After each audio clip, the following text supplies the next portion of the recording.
So today, her Cowgirl Strength is here with J Storme in Hampshire, Texas. And J Storme, tell us a little bit about your ranch. So I'm a fourth generation rancher. She'll be fifth generation. My great grandparents started this place, and my grandpa's 90 years old, and he still runs it now, and he still rides and works. And hey, The dog's trying to sorry, take the stick from yeah. her. So he still works and rides every day. My brother and I, we work with him. He's the boss man, but my brother and I work together.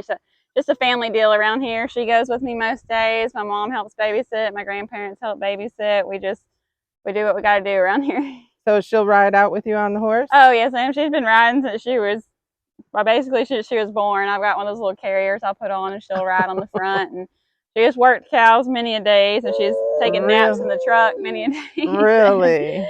She's been with me more than not. So what's a typical day like? So a typical day around here, if we're working cows, we'll usually our main headquarters is just right down the road. So I'll go right down the road and we'll catch horses, and it just depends on what time of the year it is. You know, we work our cattle in the spring and the fall, and then throughout the year we'll have stuff like we've got calves that we raise and sell. So we sort them a lot into different groups, kind of bulls and heifers and what weight they're looking like. You know, we try to sell them in a pretty even lot, something that looks pretty similar. So we'll do that some days. Right now, we're actually baling hay. We'll bale hay for several weeks out of the summer. We bale quite a bit of hay. So we still have some hay growing Yes, here in yeah, dry Texas. yeah. It's very dry. I mean, you can see around here everything's brown. It's not normally brown like this, but we do still have a little hay. We're trying to get what we can while it's still out there. But Okay. Yeah, it's been pretty dry here. yes, So you said your grandfather runs it. He's your inspiration. yes, ma'am. My grandpa's always been my inspiration. You know, he's worked really hard. We've gone through. Sorry. Hey. So we've gone through several hurricanes here. Oh, We've lost hundreds of head of cattle in between the storm. Or actually, in Ike and Harvey, both we lost several hundred head of cattle, and then we got a Melda after that, and we lost a few in there. Thankfully, not as many as the first two storms, but we've been hit pretty hard over the years. And you know, my grandpa never quit. He's always kept going. That's always inspired me to keep going and not quit when it gets hard. So wow. it's been tough times. I mean, this yard right here, the water was to the top of my steps, about to go in my house right here. During And Harvey? yes, man. Yeah. And all these cows out here, pretty much, this where my house is. My grandparents' house is at the very end. These two houses are kind of on a little hill ridge, I guess. So they're the two of the only ones that didn't flood around here. But most of our cattle, we were swimming in the back and cutting fences to let the cows get out. Swimming to cut Yeah. fences. And Highway 73, the highway you came in on during Harvey, Imelda, and Ike, our cattle stayed on that highway because everything south of there was so deep. That was the only place they could stay. So, especially Wow. during Ike, it was salt water. So we had to keep them up there, and we'd put water troughs on the highway, and they were drinking. The fire department would come fill up the water troughs on the highway, and that's where they would have to drink and eat. And they stayed on the highway during Ike for, I think, almost 2 weeks. So they just stayed there. You didn't have to build a fence around them or Oh anything. no, we just They just had knew not to go back in that water. yes, yeah. And the biggest thing was getting people to slow down so they didn't run Oh, over because the them. cars But were still going down? yes, ma'am, yeah. Oh my gosh. Not as many, obviously, you know, because everything was Right. pretty torn up around here. But Wow. So ranching involves swimming, yeah, not just riding a horse. yes, It can. yeah. We swam many miles. Us, the horses. I mean, we did some pretty sketchy things to save those cows. You know, I did some things that I probably once I did them, I was like, I probably should not have done that because Wow. I've almost drowned once, and it seemed like a good idea in the beginning, and then when I was out there, I was like, this was not a good idea. Oh my gosh. But yes, I didn't sir. even think about, I was here. I had just moved from Chicago here Oh, yes, sir. the year before Harvey. Yes, sir. And I was like, I'd lost my car, my place where I lived, everything. I didn't even think about what all happens out here on Yes, ranches. yeah. Wow, that's a lot. Yeah, we lost mostly a bunch of cat. I mean, we lost cows too, but if you think of, I mean, like, any calf that was small, I Yeah, mean, they just yeah. they They couldn't swim the out. They water was couldn't too make it. deep. Yes, sir. We did So lose a bunch of cows too that just some of them just couldn't get out. I mean, they'd never seen any. We've never flooded before any of this, and they told us during. So Ike was a storm surge, so that means like the salt water was just pushed up, like the storm was coming, and it was just pushing all the water up. Okay. And then Harvey, we got I think it was 43 inches of water in 24 hours or something like that. It was crazy. It was a lot. So then that was just that we've never, like I said, never flooded here. It's always, I mean, we get a ton of rain every year and don't have a problem with it. But that much, that quick, it didn't have anywhere to go. Yeah, it was too quick everywhere. Yes, ma'am. So the cows have never seen anything like that. They've never seen any kind of flooding around here, really. So they didn't know what to do. But thankfully, by the time we got Imelda, the next one, they had been through Harvey. So a lot of them already knew where to really go to where the higher ground was. Yes, ma'am. Wow, that's pretty cool that they remembered that. Yes, ma'am. So you've built your herd back up since then. Yes, ma'am. Okay, and we're still working on it. I mean, it's obviously a process. It's not something you do overnight. Yes, ma'am. Yeah. Just go out and get a couple hundred cows. Well, we raise all of ours, so it takes years to get back to those numbers. Yes, ma'am. We don't buy. We'll buy a few bulls, but that's it. We don't buy any. You don't go buy any calves or anything like that. No, ma'am. Wow. Okay, so that does take time. Yeah, it does. Wow. Yeah. So it's constant. Which it kind of seemed like, with Ike, we were just getting them back, and then Harvey hit, and then we were just kind of getting back, and then Imelda hit. So it was always kind of like we weren't ever quite back to normal before something else would. How are you guys doing now? You getting there? Good, but I hate to jinx it. Still working on it. Yes, yeah. Yeah, it's dry, but we don't need that kind of water. Yes, yeah. So you don't have to move cows every day. You don't have to move them from pasture to pasture, just certain seasons. Yes, ma'am. Yeah, we don't move anything every day. It just depends on like I said, the season. I mean, it depends on what we're doing. Right now, we kind of are slow down on the cow work just because it's so hot. They can't all handle it. You can't be pushing on them for miles and miles. It stresses them out too much. Puts too much stress on them. We don't like to put a lot of stress on them because that's money in our pocket too. Yeah, then they're losing weight. Yes, ma'am. So we kind of try to leave them alone. If we do mess with them, like tomorrow, we're gonna pin some steer calves we have over there, try to get them ready. But we'll do it early in the morning before it gets too hot. Okay. And like I said, we're baling hay right now in the middle of the day when it's hot and dry. So that's what we have to do at this time of the year. But wow. And your hay is just for your animals? Yes, ma'am. Yeah, we don't really sell any. So you're pretty self-sustaining here. Yes, ma'am. Yeah, we actually get our own bulk feed. We sell our own bulk feed to people around here. I mean, we pretty much do it all here. Wow. Yes, that's cool. So was there a point when you were a little girl that kind of triggered you? Like you said, your grandpa's your inspiration, but was there a point where, I don't know, you saw a calf be born, or you were just like, this is it for me? Because not everybody stays on the ranch, right? Some go to college and decide they want to do something else. I don't know. My grandpa always tells the story, so I'll tell this. But when I was real little, he said that my mom had plans to go somewhere, and my grandma was supposed to watch me. This is back before cell phones, and my grandma wasn't home yet. He didn't know where she was. My mom was getting nervous. She's like, I gotta go. I'm gonna be late. And she told my grandpa, she's like, you're gonna have to watch her. Like, I have to go. And I was a real little baby, and he's like, I don't know.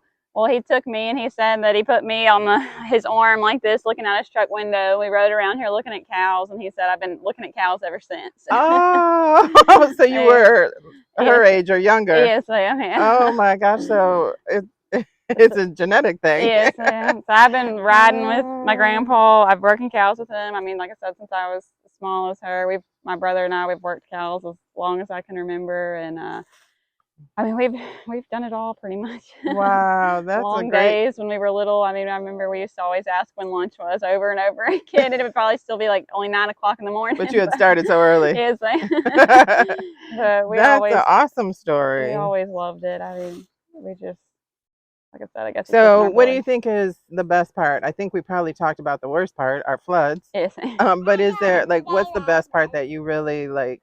Is there a certain season you like, or? I just really love getting to work with my family, and I love being outside. So just that in general, it's what I really like. I mean, there's not too many jobs that I could take her with me most of the time. True. And it is hard, it's making her tough though. Like, she doesn't have a set schedule. She goes with me and does what she has to do. I mean, if we're on the horse, she might nap on the horse. She might not. She might nap when we're in the truck. It's just all over the place. But She's got like it. that's how I grew up, so that's how she's growing up, and she seems to love it. She's doing Yeah, fine. so she loves to be outside, and she loves to ride a horse. She just got her first saddle for her birthday last week, and it's in the Oh. house on a stand, and she'll crawl up to it. She'll grab the stirrups and shake them and whine, and so you come put her on there, and you put her on there, and she just does this and Oh my goodness. You got so. yourself a cowgirl. Yes, yes, right. That's what I love about it. I mean, my grandpa, like I said, he's 90 years old. He's about to be 91, and there's not, not many jobs, like I said, that I could spend this much time with him, spend this much time with my daughter. I mean, it's hard working as a family. Like, don't get me wrong, it's very I'm hard. sure We families can get fight on all each the other's time, nerves. yeah, and it can be a pain. But at the end of the day, I'm getting to spend all this time with them. That not, I don't take that for granted. Not a lot of people get to do that, and it's Absolutely. something I really enjoy. And like I said, I mean, I I always knew this was what I wanted to do. For a while, I thought I might want to be a vet just because I love animals, and I realized I didn't want to be in college that long, and I realized I couldn't balance both. So this is what I just chose to come home and do. But Come back. Okay. So what's like, is there a certain activity or whatever that you have to do that you're just like, it's hard to wake up in the morning because you're like, oh, we have to do whatever today? no, I don't really have anything that I don't You like. just love it. Yes, I am. I just love being out here. I mean, even the heat like this doesn't really bother me. I mean, I worked until the day that I had her. So she went 2 weeks past her due date. So I was out here in July, 42 weeks pregnant, still Oh working cows in my. this heat. And, Look at the trouble you cause. and it doesn't bother me. Like I said, like I'm just so thankful to get to do it. I'm just happy to be doing this and happy that fortunate enough that I get to grow up like this. I mean, not everybody gets Yeah. to have this. And It's a different lifestyle for sure. yes, Sam, It's there's a certain peace just being around there is animals. a lot, especially Yeah. just being outside. I mean, Yeah. just, and like I said, it's a lot of work. Like, I mean, my brother and I are trying to, not all of our family, it's like I said, it started with my great grandparents. So one of my grandpa's brothers passed away, so some of his family is not wanting to keep the place. So my brother and I are having to work, extra hard to buy what we can buy and do what we can do. So that's one part that's stressful about it, I guess, like thinking about losing any of it. But we're doing the best Oh, we can to keep it together. I've talked to people, and when it's a family, you gotta kind of either buy off the different sections or whatever. Yes, ma'am. Yeah. So if you oh, I wanted to ask you, you belong to like a cattlemen's organization. Yes, ma'am.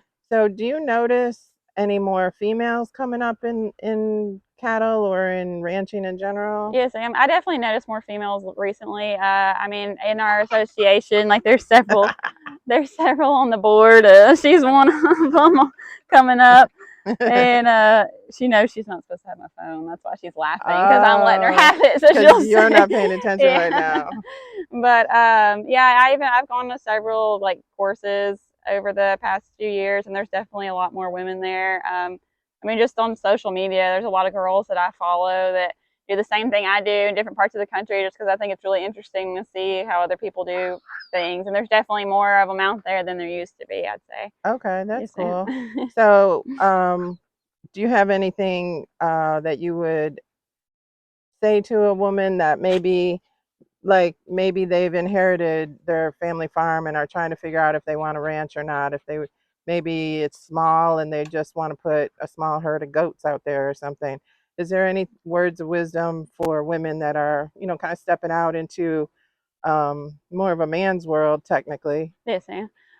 So yeah, the biggest thing to me is not to give up. In the beginning it was really hard. Like I had a really hard time. I was always the only girl out there. I was always the youngest one. I mean, I would go work. There's several other bigger ranches around here that I would go work with and help, just day work with people I know. And I was always the only girl, always the youngest one. And that's intimidating. It's hard. Like you always think all the guys are thinking you're not as good as them or you don't know what you're doing or why you're out there, And I mean, that was hard for me for a long time. It took me a long time to get past that mindset like to shift my mindset and to get to where there's just as much reason for me to be out there as them. I could do just as good as they can. I mean, there's some things obviously guys can do that we can't do, and that's fine with me. I still want to be a woman. I still want to be known for, I want to be a lady, but I want to be able to work like this, and you can do it. And it's hard, like I said, but it's definitely something you can get past as long You as you have to don't have a give up. passion for it. Yes, ma'am. Yeah. Yeah, yeah. It's not something you just do Monday through Friday. No.